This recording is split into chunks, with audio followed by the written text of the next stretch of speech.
From yoga's ancient origins comes an energy system that establishes three different qualities that comprise all things, whether it's a thought or a rock or an emotion or a bird. Everything contains these three qualities. We can use this in a context of practice to help us identify and work with different things that come up during a mindfulness process.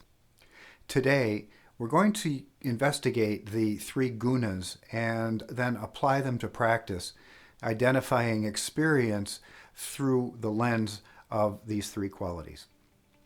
Hi, I'm Steve from Steve White Yoga, bringing you the application of yoga to manage your health, improve your relationships, and balance your life. Let's take a look at today's session.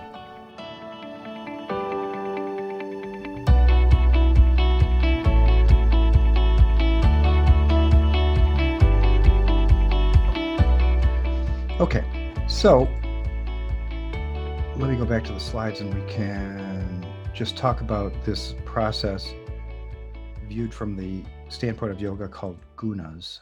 So there are three gunas. Gunas they're like inherent states of all materiality. And materiality in yoga terms suggests not just like physical things that you can touch and hear and so forth.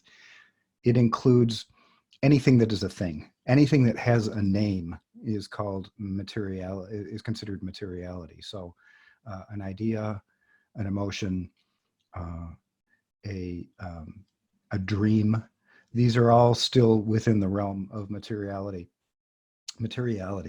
And in the yoga sense, what the gunas reflect are the qualities of our mind or our body or our breath, to bring it into a context of meditation. So the three gunas are as follows, and I'll just run them out here. Guna is a Sanskrit word which translates as quality, peculiarity, attribute, or tendency. And the first one is called tamas. And tamas is often equated with inertia or darkness or inactivity.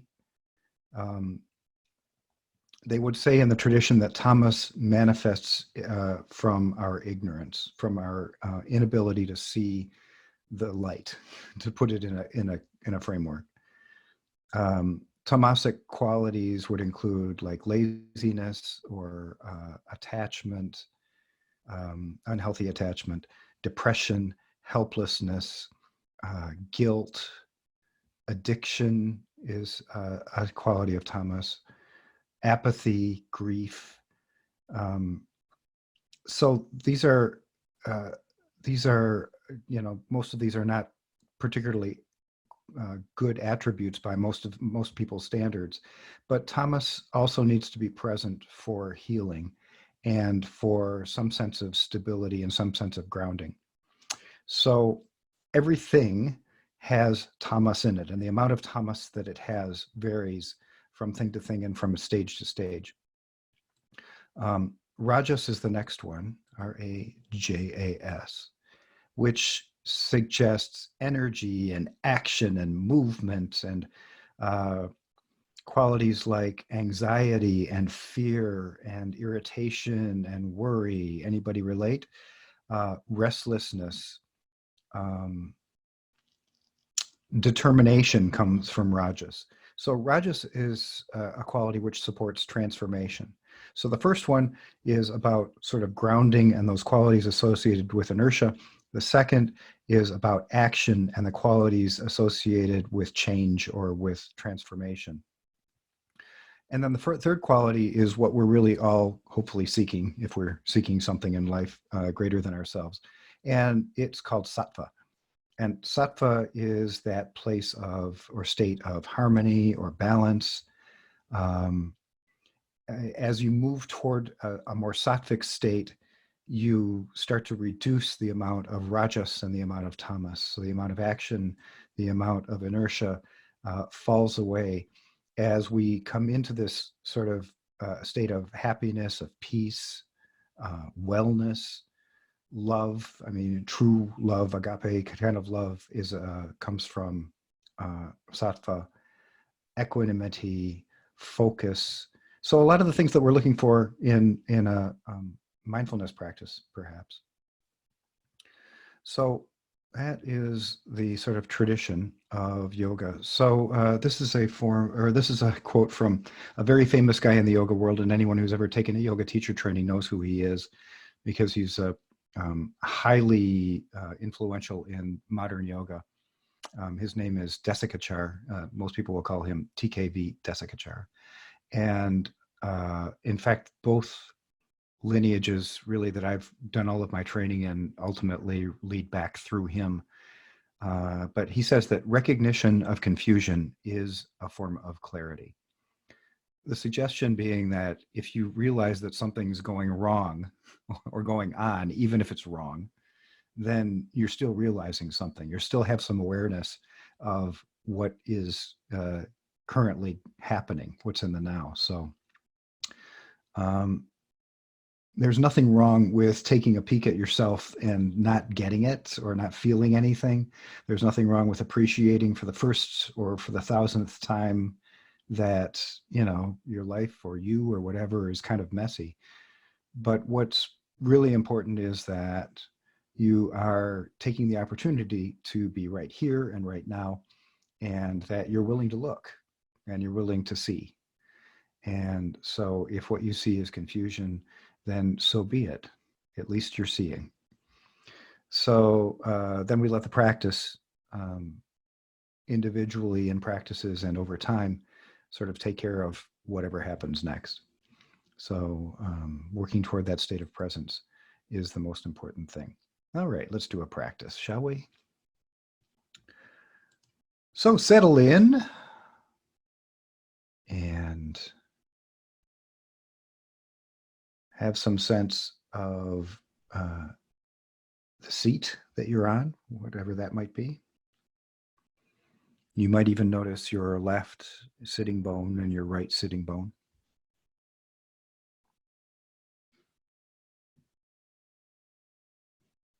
Have some sense of the space that surrounds you.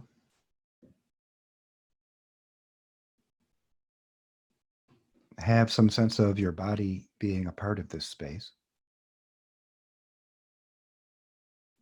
And also of your mind being a part of this space.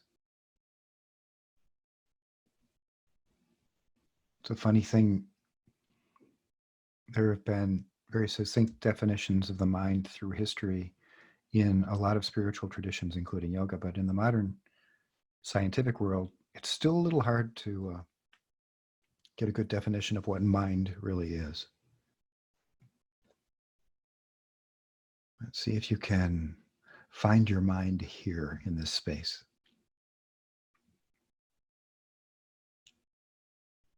So you want a comfortable position that offers both stability and ease, feeling upright but relaxed.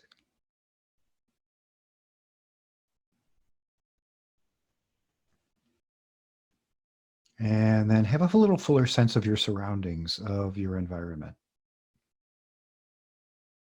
So you might feel temperature of the air.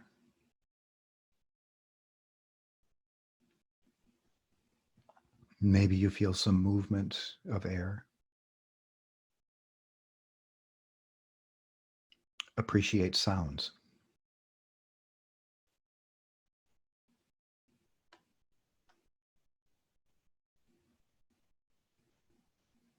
So really tune your senses into being one now with the environment.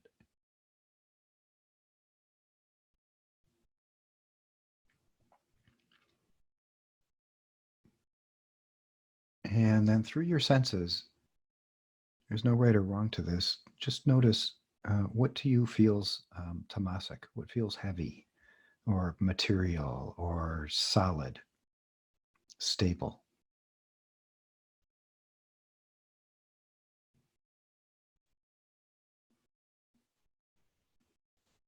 And what do you notice in your field of experience that's moving or changing, that's active?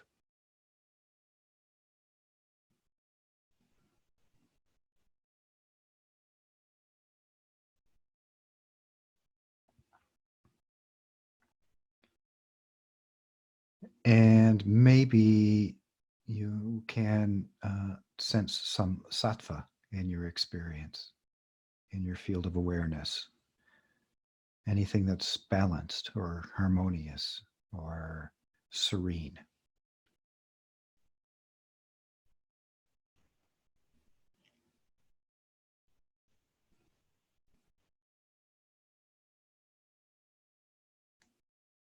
So, this represents one more way in which we can begin to focus the mind into the moment.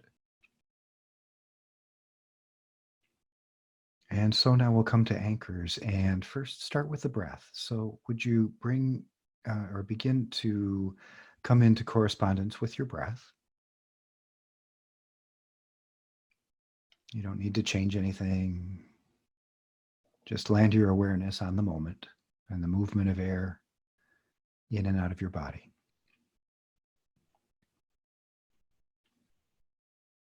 And as you do so, can you settle even a little further?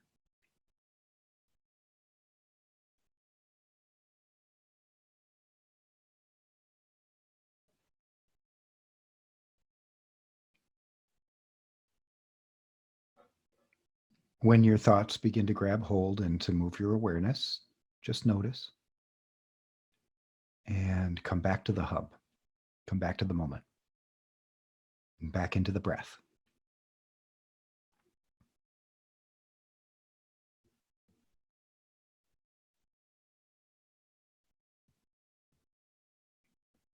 And as you bring the breath into a fullness in your awareness, what qualities do you find? Is there some function of the breath to you that feels heavy or solid or stable?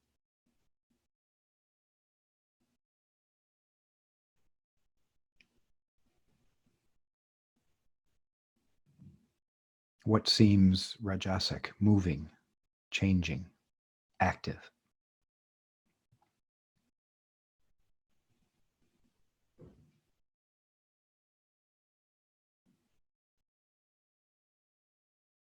And what about sattvic, balanced, harmonious, or serene?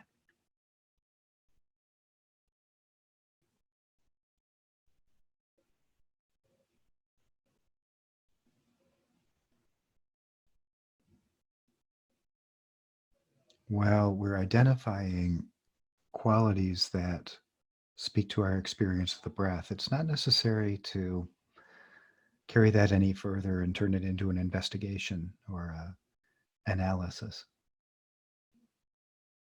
It's simply a way to frame experience.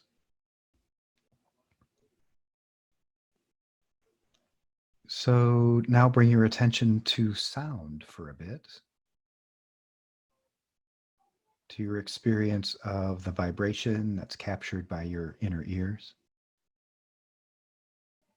And spend a quiet moment absorbing sound as it draws into your awareness.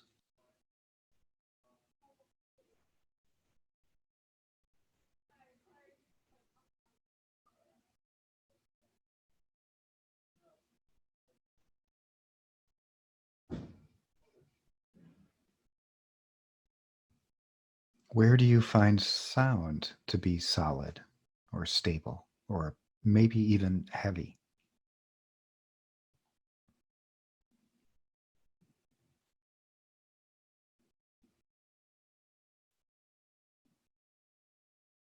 Do you notice sound as being active or changing or transforming?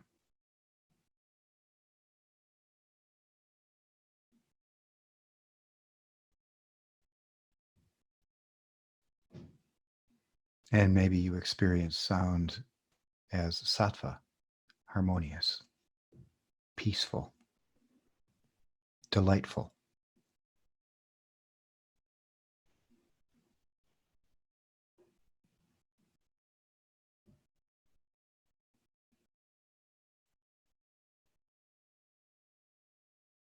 Let's shift again to sensation. So, first, receive any feedback, any life from your hands and fingers. Let them be soft and let them be aware.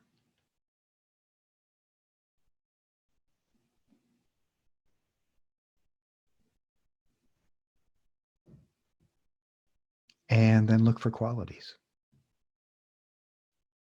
First, heaviness, stability, solidness.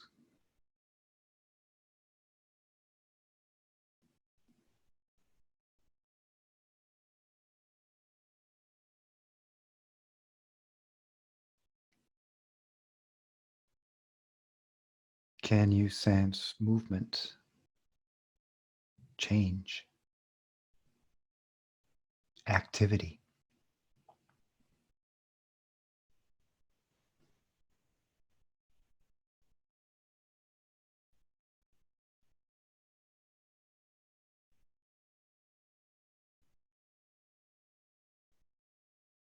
And maybe any sense of balance or equanimity, calm.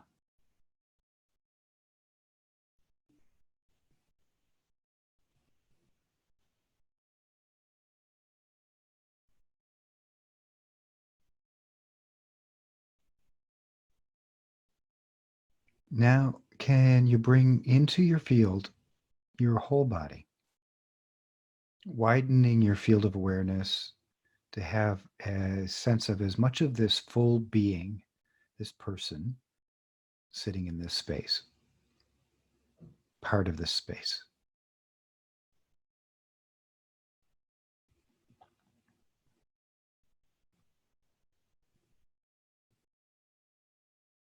What feels stable, material, solid,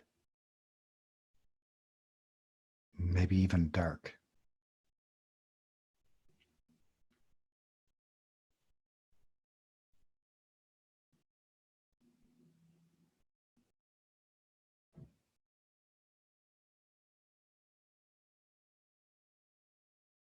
And what about your whole body do you sense as being changing, active, alert?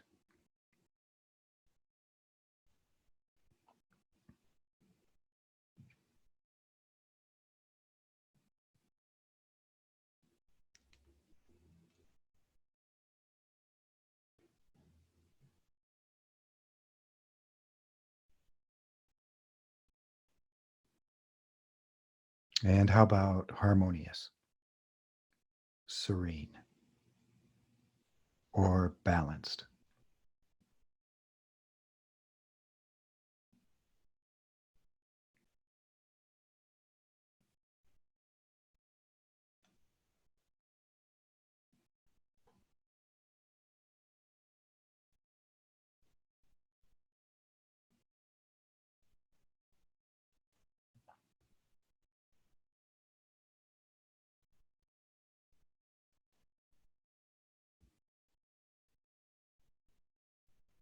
Shift your awareness one last time and come to your mind. So, this is a little trickier, but notice your mind.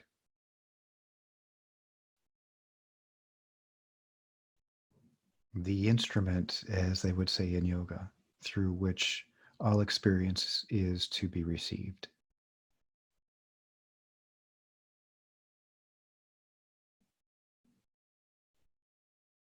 This is a process called metacognition, the ability to recognize that we're aware. So, briefly explore the condition present in your mind.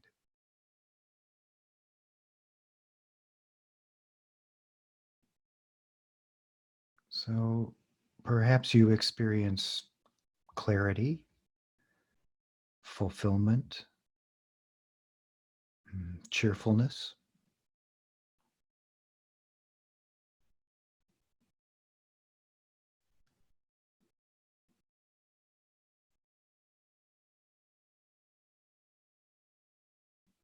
or maybe in some or a lot of places you find some apathy or dullness or disinterest.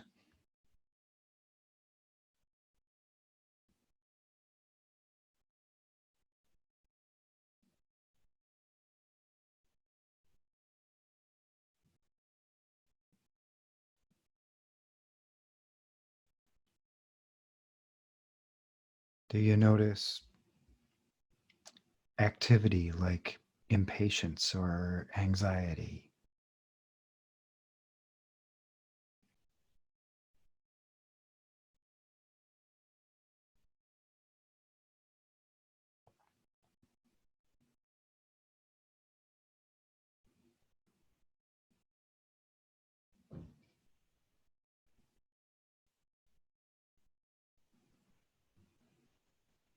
And once again, bring your awareness to rest on your breath.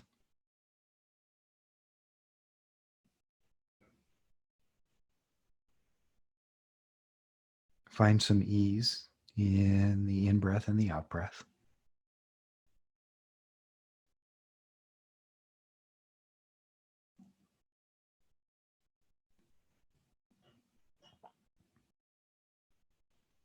And recognize that these three sets of qualities, these gunas, they're three qualities which are fluid. So they may change from moment to moment, or hour to hour, or year to year, or lifetime to lifetime. Our role as yogis is first to observe and understand that nature. And over time, through practice, to become more and more into contact with sattva, the state of clarity,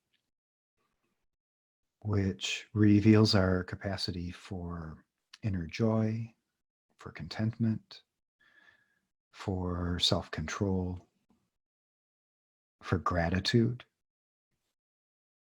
and for love.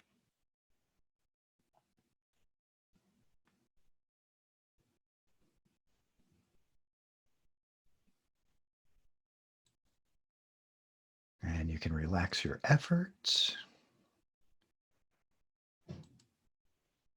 Come back to me now.